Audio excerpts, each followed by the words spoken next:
নবী সাল্লাল্লাহু আলাইহি ওয়াসাল্লাম বলেছেন চোখের বদনজর এমন সত্য যে একটা উটকে এই রান্নার ডেকচির মধ্যে ঢুকাই ফেলতে পারে। মানে একটা উট খুব সুন্দর ভালো, আপনি দেখছেন মাশাআল্লাহ বলেন নাই, নজর লেগেছে, উটটা মারা গেছে দেন তারপর তাকে জবাই করে খেয়ে ফেলতে হয়েছে।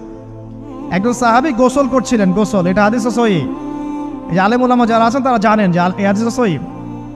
একজন সাহাবী গোসল করছেন, তার গায়ের চামড়াটা খুব সুন্দর ছিল, একদম স্কিনটা অনেক সুন্দর থাকে না এমন কিছু মানুষ।